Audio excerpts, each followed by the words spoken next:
بسم اللہ الرحمن الرحیم۔ السلام علیکم دوستو، امید ہے آپ لوگ خیریت سے ہوں گے۔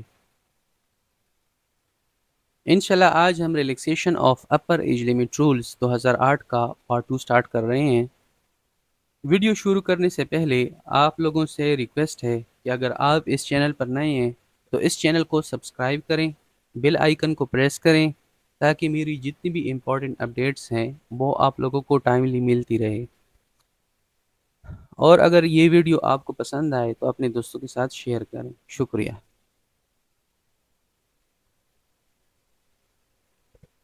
اس ویڈیو میں ہم سرکاری ملازمین کو جو ایج ریلیکسیشن ملے گی اس کے بارے میں پڑھیں گے کہ ایک سرکاری ملازم کو ایج ریلیکسیشن کیسی ملے گی اور کتنی ملے گی۔ اچھا، government servant who have completed 2 years continuous service تو اس کو ایج ریلیکسیشن ایڈمیزیبل ہے۔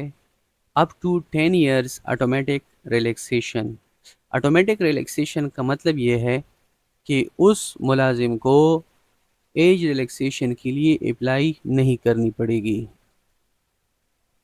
ایج ریلیکسیشن کے لیے اپلائی کا طریقہ کار۔ ان رولز کے مطابق سرکاری ملازمین کو ایج ریلیکسیشن کے لیے اپلائی کرنے کی بالکل ضرورت نہیں ہے۔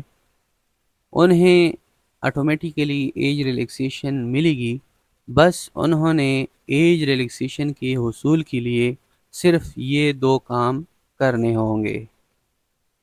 نمبر 1،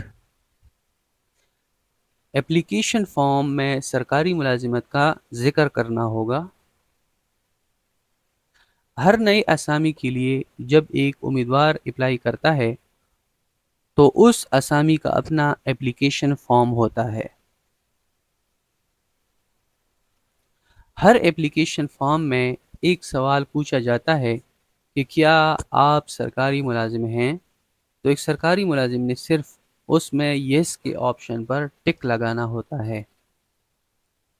نمبر 2،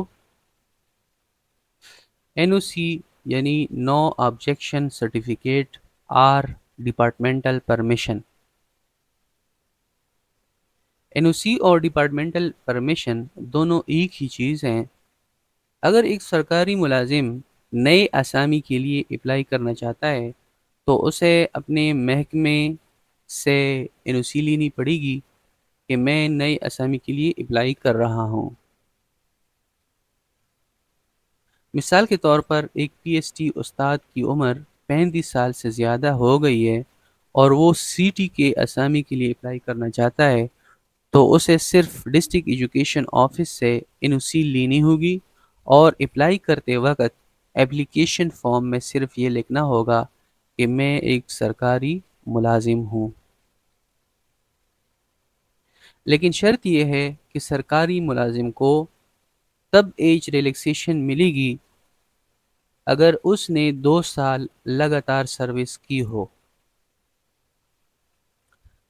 یہ این او سی یا ڈپارٹمنٹل پرمیشن کو اس سرکاری ملازم نے جو نئے اسامی کے لیے اپلائی کر رہا ہے انٹرویو کے وقت اپنے دستاویزات کے ساتھ منسلک کر کے جمع کرنا ہوگا۔ Thanks for watching.